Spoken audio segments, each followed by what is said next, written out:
The foundation of morality in a materialistic universe and the nature of Western civilization's conflict between science and Christianity. Part 1. Introduction. It has become quite apparent that virtually all criticism of Dr. Peterson is simply seen as liberal propaganda, or claims made in the name of identity politics, but that is simply not the case. There are clearly intellectually legitimate and honest ways to argue against his views. This video will demonstrate the nature of his erroneous argument and is primarily intended to supplement the argument made by Sam Harris. Jordan Peterson is a clinical psychologist who has garnered a rather large following, typically among more conservative demographics. Peterson claims to be Christian, and acts as if God exists. At least implicitly, Peterson believes the entire universe is predicated on an ancient desert tribe, located on a small rocky planet, in a common solar system, among an ordinary galaxy. Jordan Peterson perpetuates this notion that there is some sort of ultimate underlying truth in Christian mythology which can be extrapolated onto all of human history, contemporary political discussions, and even future society. Many Peterson defenders are quick to claim he does not actually believe in a man in the sky, but then has no problem with using metaphysical descriptions of the universe that must imply this in one way or another. You cannot claim to be a Christian and reject the fundamental precept of an anthropomorphic being. It is analogous to a fiscal conservative in favor of social welfare programs funded by the federal government, or a Marxist that espouses free trade in the market. At that point, words no longer have any meaning. This is not a place to argue the existence of a God, but I suppose it is unavoidable, although it is possible, yet highly unlikely, that there could be some sort of divine, but indifferent intelligence that created the fundamental particles and the universe. There is effectively 0% chance that any existence claim made by any human enterprise, other than science, is true. That is Judaism, Islam, Christianity, Greek mythology, Eastern religions, Aztec myths etc. The fact that early Western civilization was heavily influenced by Christianity does not lend the slightest credence to its truth claims regarding the supernatural. Even Peterson pays lip service to the miracles simply because some of the platitudes muttered in the text have proved useful. Peterson might not outright say that Jesus literally resurrected, but has actually said on record that it would take him 40 hours to answer the question. The supposedly ultra-rational psychologist refuses to simply state that a first-century Jewish preacher did not break the laws of physics and supersede death. Another inescapable hurdle when speaking about these matters is the issue of free will. Peterson does indeed appear to think that because humans have certain capacities that it is some kind of evidence for God, although the true nature of consciousness is curious and may forever remain so, and even though words may prove insufficient in describing the fundamental processes accurately, it does not, and would not, in any way, suggest divine intervention. Agency in organisms has an evolutionary purpose, whatever it may be. Peterson said that one of the things that's always bothered me about the new atheist types or the hyper-rationalists is that, as far as I can tell, their conduct is full of performative contradictions. They say they believe certain things, but they don't act that way. Peterson may be referring to the fact that human beings are ultimately just products of the environment and biological predisposition, but still necessitate a society that functions on notions of responsibility and free will. Contrary to Peterson, this is not problematic for the so-called new atheist and materialist claim. It almost seems fit to invoke the naturalistic fallacy in order to dismiss it. Just because something is true or natural does not mean it should bear any political significance. Despite perpetual suffering for virtually all organisms on the planet in the last 3.5 billion years, and despite the fact that we are indeed mere bags of meat floating on a rock through space, our own moral systems could easily be predicated on the minimization of suffering of all sentient beings. Sam Harris's scientific morality holds weight and the focus on limiting suffering is not arbitrary. And this is why Peterson himself admitted that pain is the most real thing, which is a fundamental aspect of suffering. Therefore, physical pain can easily serve as a logical starting point in which to derive moral systems, and can be expanded on further, thus establishing a society on what amounts to an essentially scientific framework of morality. The fact that all living organisms have an a priori interpretative structure, built in with an aversion to suffering, is factual evidence to declare suffering as objectively bad. Kant's claim that you can't get directly from the fact to the value, because there is an interpretative framework that mediates between you and the fact, is invalid because consciousness, which is the framework, is itself a fact about the universe, so there is no need to bridge any presupposed gap here, and moreover, experienced conscious states are also facts in themselves, which consequently means that the various qualitative subjective experiences are objectively real and laid out upon a continuum of possibilities in which value judgments may be made accordingly, in a scientific manner, using the word scientific, in a sense that the nature of the interpretative framework, as Dr. Peterson would say, is scientific evidence to ground morality. It need not have absolutely anything to do with Judaism or Christianity, and that is imperative to recognize. What Jordan Peterson appears to do, is assert his own complex literary interpretations of Christianity to be considered equally true as scientific facts such as the Earth rotates around the Sun, or that water is 2 parts hydrogen. This is invading the sanctity of the scientific space, which is why his work concerning this topic is, in my opinion, problematic. Certain political debates are explicitly framed in a religious context. For instance, the abortion debate. So-called pro-lifers assert that due to some innate soul, human embryos must be held sacred. As Sam Harris points out, this view seems gracious, or at least harmless, until you introduce the prospect of stem cell research. Harris should often reiterate this, which he coincidentally did, in Vancouver. Purely due to dogma, the most promising medicinal enterprise practically imaginable is denied funding. Of course, abortions should be considered illegal at a certain point in development,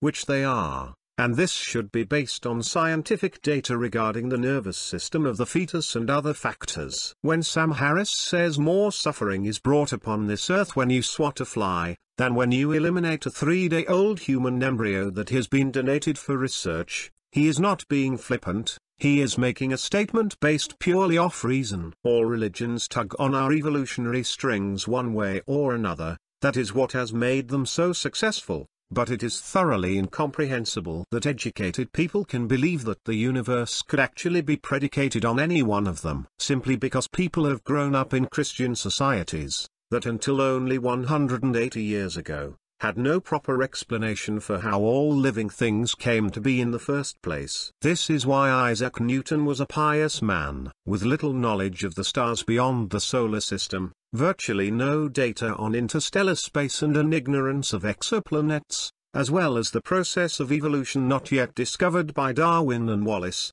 it was fairly reasonable to hold a theistic view. Not to mention, Newton dedicated a significant amount of time to alchemy. We now know that life started as some kind of chemical soup in the ocean, that morphed into biological material due to a bombardment of ultraviolet rays which essentially reassembled simple chemistry into more complex structures. Scientists are not exactly sure how the process occurred, but it takes little imagination to speculate on the nature of the event. Amino acids, the so-called building blocks of life, have been found on objects that traversed interstellar space. This makes it quite possible that meteorites or asteroids could have seeded necessary material in order for life to start. This makes it probable that there is life scattered throughout the entire universe. Most scientists believe this today. There is nothing wrong with subscribing to a religion. If you like the community it brings, or take joy in the rituals, then by all means. The First Amendment is there for a reason, but if you are to assert that the claims made by your religion are objective reality and undermine real scientific truth, or that policies should be made to cater to them, then you will be swiftly taken down by science and the Constitution. Some people equate the touting of science with dogmatic fundamentalism. It's astonishing that this view could be taken seriously, and have it actually be used in legitimate intellectual debates. Reza Aslan, who had a show on CNN, while being a Muslim apologist and a charlatan, made this very outlandish claim against Harris. Aslan has since been formally discredited and fired from CNN for other reasons. Science is self-mediating and self-correcting, unlike religion, which is absolute and unalterable. Anti-science propaganda in America usually lead the poor and uneducated classes to perpetuate these false equivalencies and generally regard institutions, other than the church, as untrustworthy. They'll be skeptical of the New York Times, and even the federal government, doubt everything stated in an elementary school biology textbook, but believe Genesis word for word because the nice pastor with the private jet told them so. I'm afraid that Peterson may potentially manifest particular subsets of the population that sympathize with anti-scientific views and provide them with pseudo-intellectual cover. Part 2. Incoherent nature of truth. When intellectuals like Peterson argue for their case in the existence of God, there are never really any concrete reasons why, which shouldn't come as a surprise. One could suppose that perhaps Jordan does not necessarily believe in, say, the power of prayer, for example. But Peterson did claim on the podcast with Sam Harris, that objective truth is literally predicated on, quote, the good of the species, seemingly, some form of pragmatism, which perhaps supposes he's implying that Christianity was inevitably good for the species because it allowed for the context, the scientific enterprise as we know it today, to develop, thus rendering it to be true. But wait, stating it that way is being extraordinarily too generous, considering Christianity burned people at the stake for inquiring on the actual nature of reality for centuries. It is much more accurate to say that the Church fought tooth and claw against the development of the scientific enterprise for hundreds of years, and was finally defeated, only recently. Sure, many, if not all of the early universities may have been created by religious institutions, but the discussions taking place there were very far from orthodox and often repressed by the Church. Currently, we are in the midst of the transitional phase. Organized religion is on the decline. Even in America, the Scandinavian countries have almost abandoned religion altogether. These countries rate among the happiest countries in the world, according to polls. You will never actually receive any concrete evidence for belief by any theist, as they will insist on faith, but of course they will attempt to seize on any evidence that may become available to them, such as the 6 constants of the universe, or human morality, etc. Peterson can only get away with his beliefs because he completely obfuscates the meaning of obvious notions, such as truth. The word truth just fails to equate what is objectively real, and this is where Peterson thrives. He asserts Christianity into muddled philosophy and essentially borrows the God of the gaps argument of science, and applies it to philosophy, and the objective nature of religion and truth. You can prattle on and on about how there is no real truth, and how science is merely our best representation of the truth, thus undermining the entire enterprise in the process. But that is inimical to discourse, and frankly, just not interesting. Needless to say, our tools of measurements are just human constructs, but the point is they work, and they work across languages and cultures. Our planes fly, atom bombs explode, 2 + 2 = 4, it works, and these truths exist, irregardless if humans discovered them or not. Therefore, the definition of truth for any practical purpose is easily obtainable and can be extrapolated to any realm of discourse, with the appropriately applied definition, even in the fictional subject of theology. But again, Peterson will claim that the curious nature of objective reality and the inability for science or human philosophy to accurately represent it to perfection, renders the claims made in a 2,000-year-old book to be true, in whatever esoteric fashion he attempts to define the term. Whether intentionally or, rather unlikely, inadvertently, he conflates literary truth, however you wish to define such a term, with objective truth, which one would call what is real, or better yet, he simply maintains this so-called Darwinian concept of truth, which denies specific realities that do not coincide with the flourishing of Homo sapiens in particular, which obviously is nonsensical. These notions simply undermine science and give undeserved credit to fictitious nonsense, which is precisely what Jordan Peterson is intending to do. This is not to say, however, that human-created stories or fictions, such as Christianity, are never useful in particular contexts. As Yuval Noah Harari points out in his book, even modern society is dependent on fictional stories.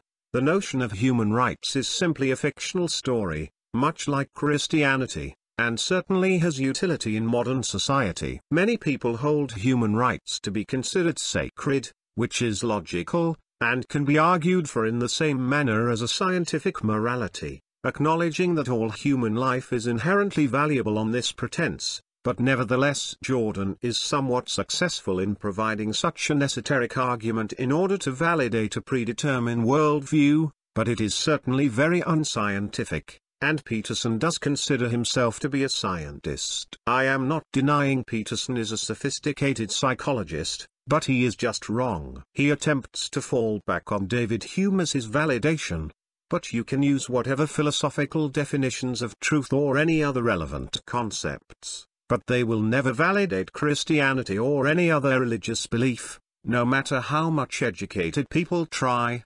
The only intellectually honest way to argue for Christianity is on pure faith, which of course means, you have no argument at all. The claims made by religion, especially concerning the afterlife, are simply too powerful to be dismissed by some. Perhaps, among those who sincerely believe, some are subconsciously adhering to Pascal's wager, at least in a subtle way, which in a sense, is ultimately, the most rational position to hold. Considering us atheists, for all intents and purposes, know that all the religions are false, we may as well believe in one of them, on the off chance that it's right. Considering the wager is essentially no risk or reward, it is technically, at least from an individual's perspective, the most rational position to hold, but quite a dishonorable one, to say the least. I do not believe that anyone can actually take Pascal's wager that seriously, plus the fact that, if you were to take the wager with serious regards, surely, the God would see through the facade and punish you either way. Peterson's idea of truth is wacky to say the least.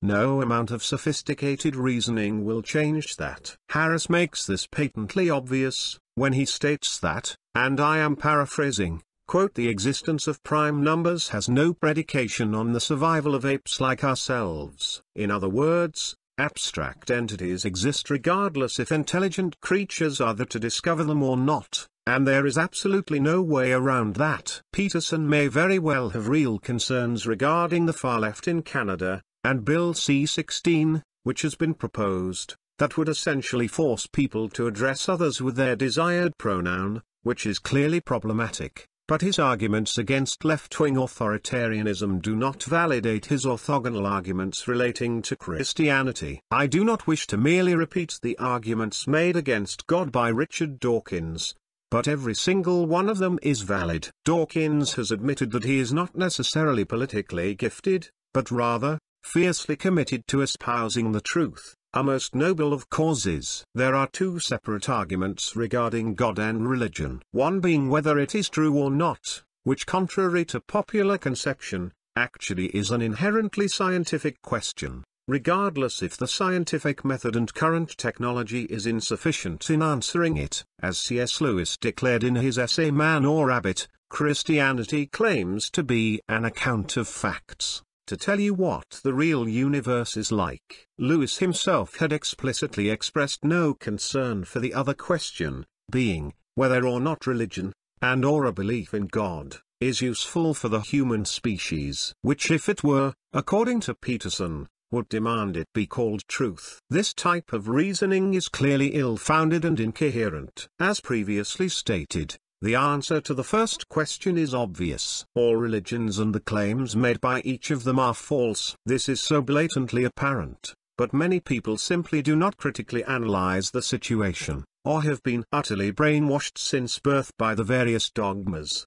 The answer to the second question is a bit more complex, but the short answer is also no. Christianity, and to an even greater extent, Islam, are the most problematic of the day.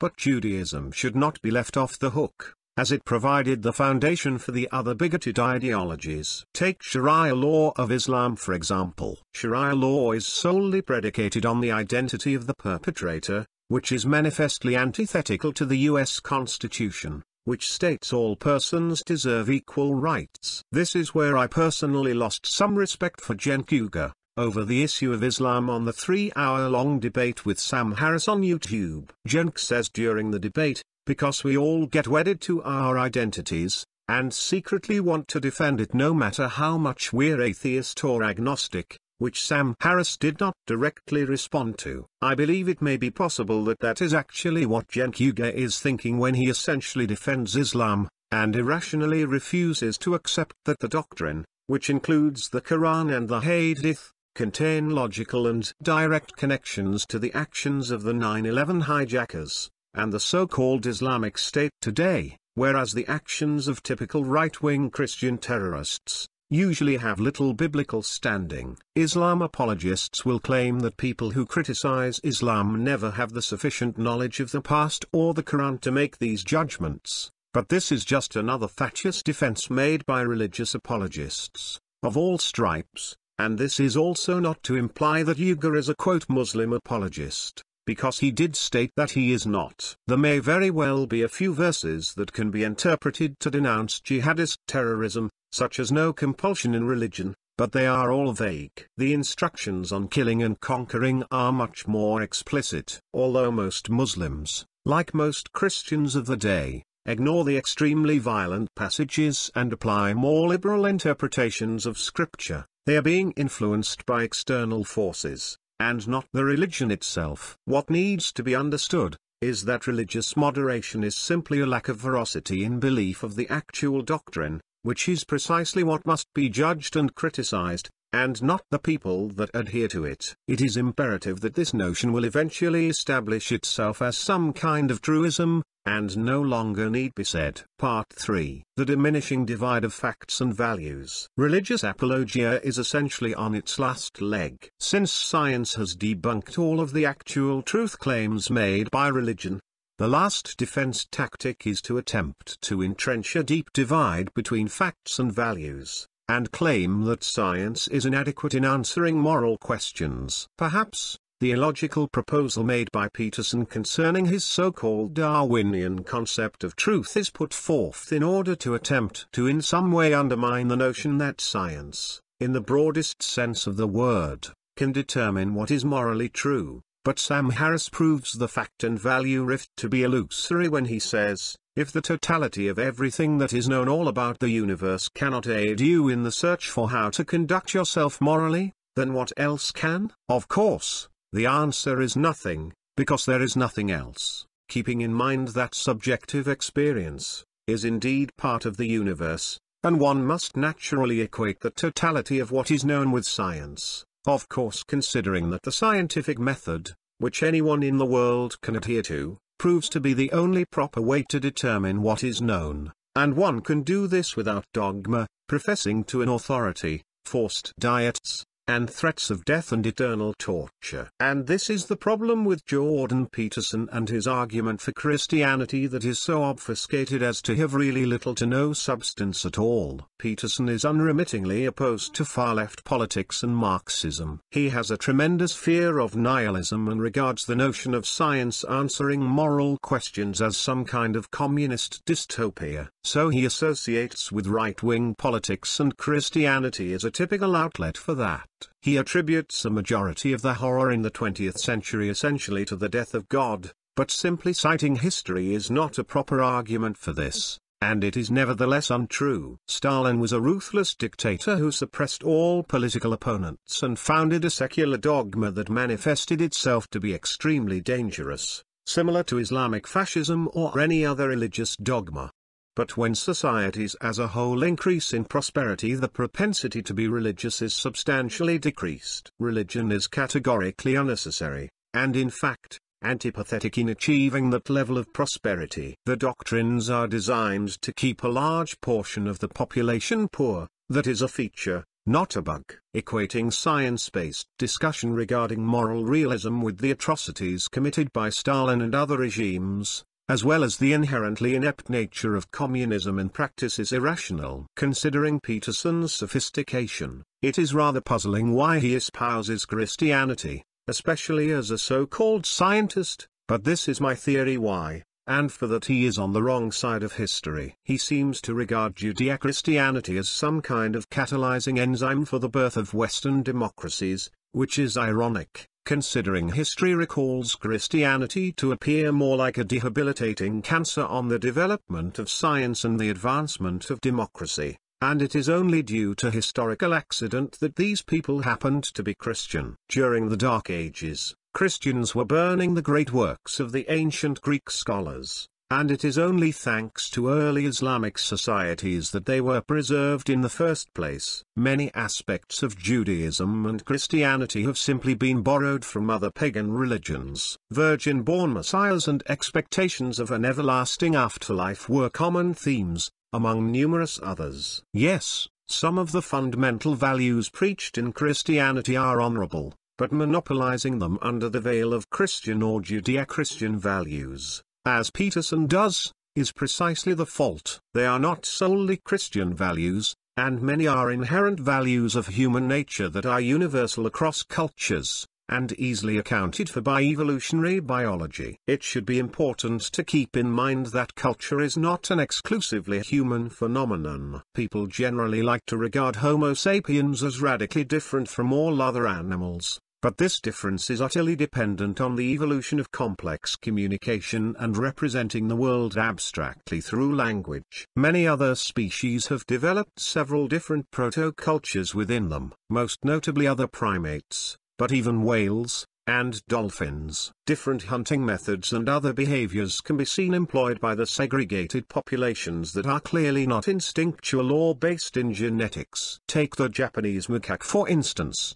Some 50 years ago, one inquisitive female discovered the hot springs in Japan. Ever since, the high-class members of the macaque society lounge in the hot tub to escape the bitter cold, while the low class is forced to sit outside. An all-too-human scenario. Another example are the river dolphins of South America, who have different hunting techniques according to geographical area, and there are countless others. These are cultural phenomena. The processes of cultural evolution are strikingly similar to that of the biological kind. The way human culture has evolved in slow steady increments towards improvement, with breakthroughs being analogous to dramatic genetic mutations. If chimpanzees were free to evolve, away from human pressure and in similar conditions as early man, they would presumably achieve complex communication comparable to ours in a matter of eons. This shatters the notion that human morality is dependent on archaic sky gods. Homo sapiens are altruistic by nature,